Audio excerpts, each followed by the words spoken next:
Saludos. Espero se encuentren muy bien. Nos encontramos en otro capítulo, en otro crudo de Derecho apto para todo público. Esto es un vivo, esto no tiene edición, esto sale así. Y hay una materia que es el derecho empresarial o derecho societario, que para quienes están estudiando derecho, para quienes están estudiando abogacía y para quienes están estudiando ciencias económicas, ya sea la rama de la administración o la rama de contador público, van a tener que abordar la Ley General de Sociedades, ex ley de sociedades comerciales. Para aquellos que no conocen de derecho y quieren comprenderlo, voy a tratar de hacerlo más didáctico y lo más práctico esto, para que ustedes puedan saber que no se trata de ningún tema místico, de ningún tema que deban tener un temor o una preocupación terrible, porque no es otra cosa que conocer de la materia. Mi primera recomendación como docente de esta materia, como quien prepara alumnos de esta materia desde hace varios años, es que ustedes hagan un repaso en todo lo que es contratos. Y los contratos, Civil 3, van a poder encontrarlos en el Código Civil y Comercial de la Nación. Vamos a entender que contratos es la manifestación verbal o escrita de la voluntad de partes, de personas que se ponen de acuerdo para llevar un cometido adelante, y que ese cometido debe tener ciertos requisitos como la moralidad, la licitud, la aceptación, la registración. Y cuando vamos a hacer una empresa, cuando vamos a hacer un contrato social que nos lleve a la creación de una institución a la que vamos a llamar sociedades, vamos a necesitar ir a nuestro Código Civil y Comercial y hacer un repaso por el libro justamente del derecho, no solo del derecho, no del derecho societario puntualmente, sino por el libro donde vamos a encontrar los contratos y analizar los 31 contratos nominados, para que después nos resulte fácil y nos resulte natural estudiar esta materia para aquellos que están dedicados a profundizar el conocimiento y que tengan que rendir, que tengan que preparar el derecho empresarial o el derecho societario, sea como la llamen en la universidad donde todos o algunos de ustedes estén estudiando. Aparte de eso, tienen que saber que existen sociedades que van a tener más de un integrante, que son la mayoría de las sociedades. Todas tienen 2 o más integrantes. Y vamos a tener 2 excepciones, donde tenemos un único integrante. La SAU, Sociedad Anónima Unipersonal, donde existe un solo socio que va a ser una persona humana. Es decir, que no va a estar, esta sociedad no va a estar compuesta por una sociedad, que el integrante de esa sociedad solamente puede ser un sujeto humano. Y, por otra parte, vamos a tener la SAE, o Sociedad Anónima del Estado, en donde el único socio va a ser el Estado municipal, o el Estado provincial, o el Estado nacional, que van a ser los responsables, o que va a ser el responsable por las acciones y determinaciones que tome dentro del curso de acción que esa sociedad registrada le vaya a permitir desempeñar dentro de su formato estructural como sociedad en sí.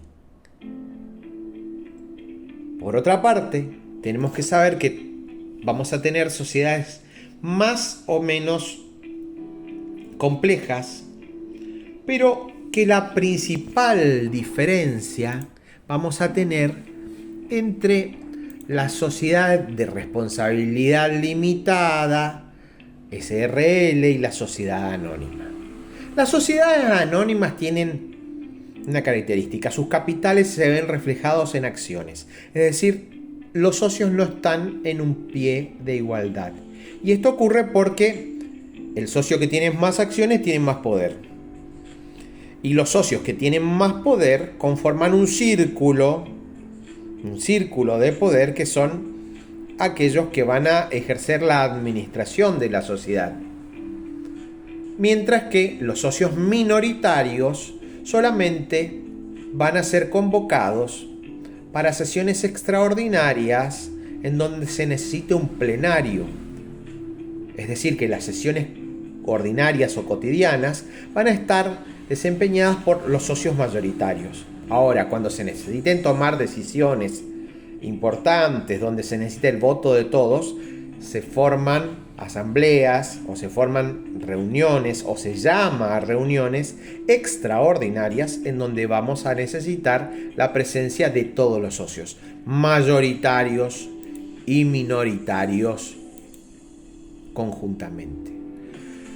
Por otra parte, si tenemos una SRL, Sociedad de Responsabilidad Limitada, y nos vamos a referir al capital, vamos a saber que las cuotas sociales van a poner en pie de igualdad a todos los socios. Es decir, que no importa cuál de los socios puso más o puso menos, quién aportó en dinero y quién aportó en especie, quién realizó mayor o menor aporte, sino que están todos en una igualdad, a diferencia de la sociedad anónima.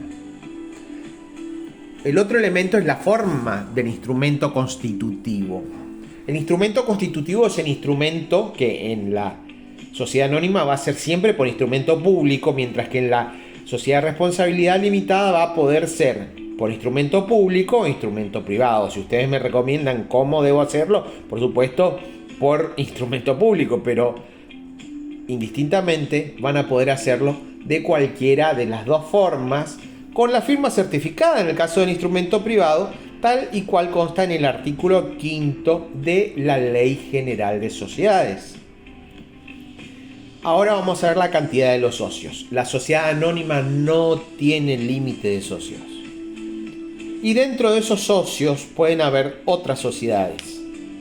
En cambio, la sociedad de responsabilidad limitada va a tener un límite. Va a estar limitada a 50 socios. Cuando hablamos de quiénes van a ser los integrantes de la sociedad de responsabilidad limitada, también vamos a poder tener personas físicas como personas jurídicas, es decir, personas humanas como otras sociedades. En ambos tipos de sociedades ocurre lo mismo. Responsabilidad patrimonial de los socios. En la sociedad anónima vamos a decir que en la sociedad anónima la responsabilidad patrimonial de los socios va a estar limitada a la integración de las acciones suscriptas, es decir, a la cantidad de acciones que tengan, y cada cual va a tener diferente alcance en cuanto a las acciones y diferente poder económico, porque no es lo mismo un socio que tenga el 40% que el que tenga el 23%, que el que tenga el 13%, que el que tenga el 10%, el que tenga el 7% o el que tenga el 3%. Y hay casos donde hay socios minoritarios que tienen menos de un 1% y van a responder por ese porcentaje, por el que tengan en acciones. En cambio, en la responsabilidad patrimonial de los socios en las sociedades de responsabilidad limitada, integración de las cuotas que suscriban o adquieran van a ser iguales y por lo tanto van a ser solidaria y conjuntamente responsables todos en igual medida y cantidad. Cuando hablamos de la cuestión de la publicidad y del nombre, sabemos que puede tener un nombre de fantasía. Cualquiera de las dos sociedades pueden tener nombre de fantasía. Por ejemplo, la sociedad anónima pueden tener un nombre de fantasía y puede o no incluir el nombre de una persona física o de las personas físicas que lo constituyen, que la conforman, de algunas o de todas, pero siempre va a tener que tener la aclaración del tipo social, sociedad anónima o SA, que es su abreviatura, la sigla. Y en el caso de la sociedad de responsabilidad limitada vamos a tener que incluir el nombre de uno o más socios y debe contener la expresión sociedad de responsabilidad limitada o la sigla SRL. Y no va a estar obligada a usar nombre de fantasía, aunque en algunos casos vamos a poder utilizarla. Ahora, cuando hablamos de aporte en efectivo, tenemos que saber que en la sociedad de responsabilidad limitada, a diferencia de la sociedad anónima, debe integrarse no menos del 25% de los aportes comprometidos o prometidos en el estatuto social mediante depósito en un banco oficial y completarse dentro de los 2 años, mientras que en la sociedad anónima el aporte en efectivo debe integrarse no menos del 25% de los aportes comprometidos en el estatuto mediante depósito en un banco oficial y completarse dentro de los 2 años. Es decir, que de manera inicial vamos a necesitar que exista el 25% y el resto a los 2 años en la sociedad anónima. En cambio, la sociedad de responsabilidad limitada, que yo siempre digo que es una sociedad muy sencilla, la sociedad de gente común, la sociedad de los ecos, la sociedad de gente común como nosotros, que tiene limitaciones, por eso es limitada, va a poder arrancar con un mínimo capital y va a poder arrancar con una promesa de aporte. El aporte, ahora vamos a tener el aporte no en efectivo sino en especie. El aporte en especie en la sociedad anónima debe realizarse al momento en que se constituye la sociedad. Y esto va a tener que estar declarado, va a tener que estar inventariado, va a tener que estar descrito, suscripto por un contador público o un abogado que ejerza la función, la importante función de tener la firma de cada uno de los socios y sindicar qué aporte hizo cada quien. Pero dentro del aporte en especie de la sociedad de responsabilidad limitada, los socios pueden conformar la sociedad, iniciar una sociedad y a medida que pasa el tiempo, realizar aportes a futuro en donde van a poder tener perfectamente la facultad de ir realizando diferentes aportes en especie. La garantía de los socios o la garantía dada por los socios en los aportes, sabemos que en la sociedad de responsabilidad limitada es diferente, porque en la responsabilidad limitada los socios garantizan solidaria e ilimitadamente a los terceros. Solidaria porque todos aportan lo mismo e ilimitadamente a los terceros por los costos de la falta de integración o sobre la evaluación de los aportes. Y los terceros van a estar facultados a hacer valer esa garantía en caso de insolvencia o quiebra de la sociedad. Mientras que en la sociedad anónima los socios deben integrar la totalidad de los aportes dentro de los 2 años comprometidos. Producida la mora, va a quedar suspendido el ejercicio de las acciones sociales y de todos los derechos inherentes a las acciones en cuestión, y el estatuto podrá prever incluso que para este caso puedan recaer sanciones por la mora. y que esta es una cuestión que no ocurre en la sociedad de responsabilidad limitada. Ahora, cuando vayamos a la transmisibilidad de las acciones o a la transmisión de los capitales en cuestión, sabemos que las acciones en la sociedad anónima es libre. El estatuto puede limitar la transmisión de las acciones a determinados sectores, por ejemplo, a los socios mayoritarios, a los socios intermedios o a los socios minoritarios, que tengan una prioridad, los socios minoritarios, los intermedios o los mayoritarios. O puede estar previsto dentro del estatuto que quien venda las acciones tendrá derecho de vender a quien se le antoje.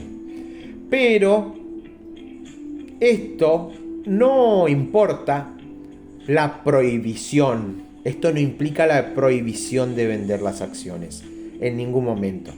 Ahora, cuando hablamos de la transmisión de las cuotas en la sociedad de responsabilidad limitada, sabemos que las cuotas son libremente transmisibles, salvo disposición en contrario, porque como parte de una sociedad de responsabilidad limitada yo puedo transferir, transmitir o comercializar las cuotas del modo que mejor me parezcan o que me convenga, salvo disposición contraria en el contrato. Y voy a poder reemplazar a un socio por otro, transmitiéndole mis cuotas, como también voy a poder comercializar mis cuotas de un modo más sencillo que en el caso de las acciones. Vamos a tener una limitación dentro de la transmisión en el caso en el cual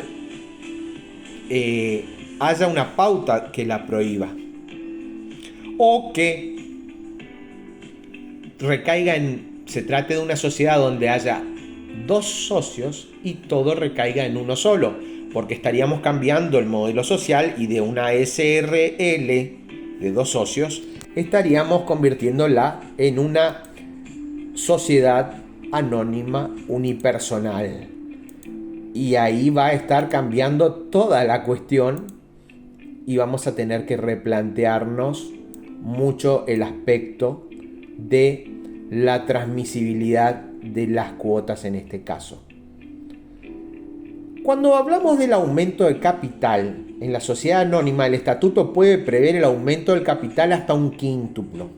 Eso en una sesión ordinaria se soluciona con una mayoría simple de los socios mayoritarios.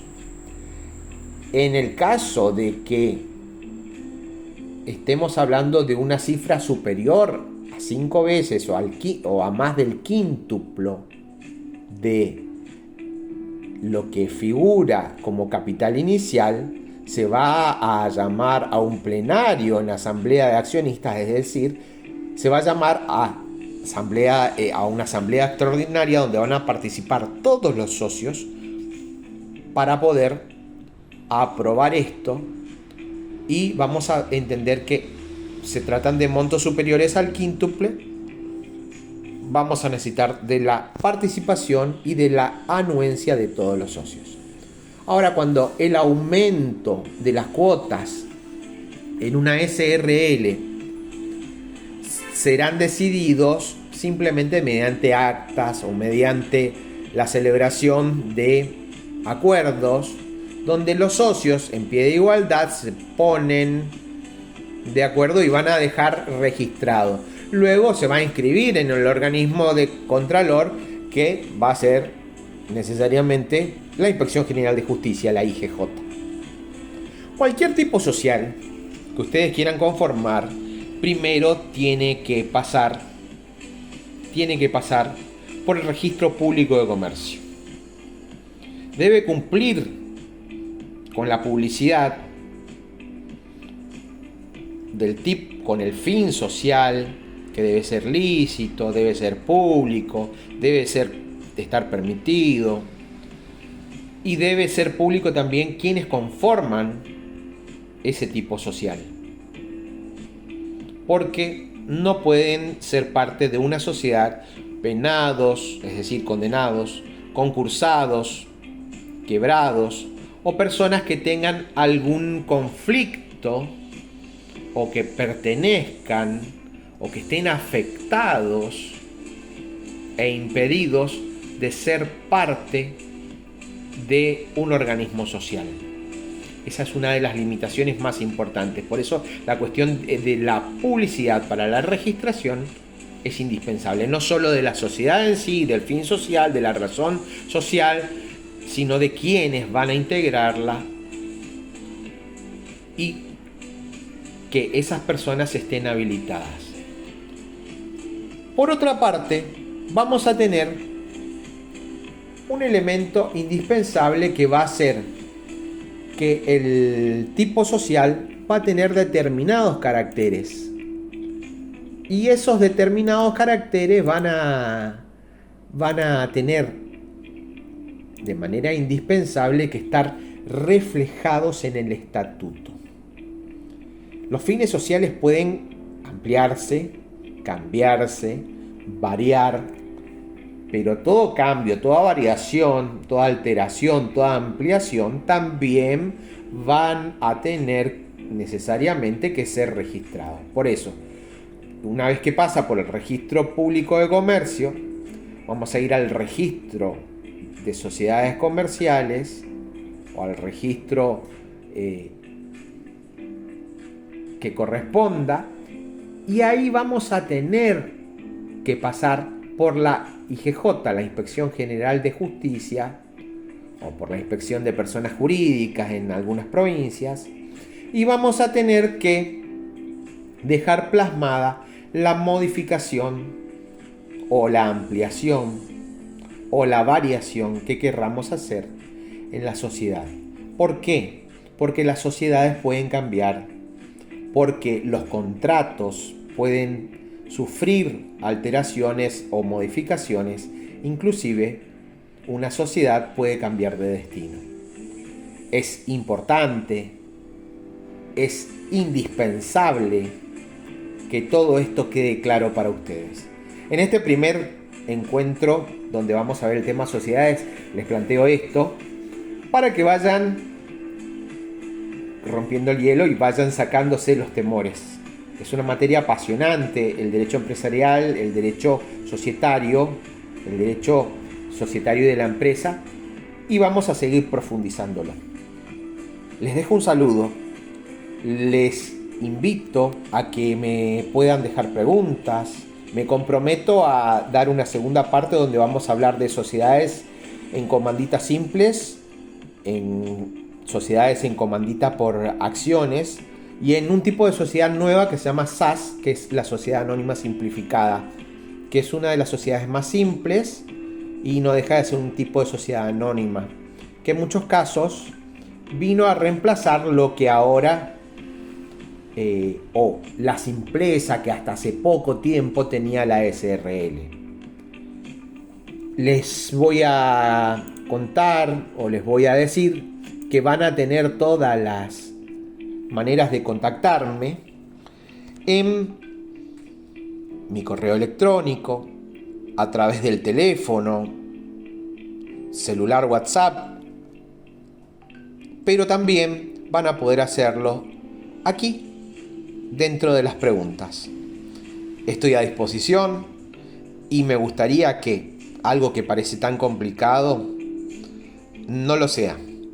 El derecho debe ser apto para todo el público.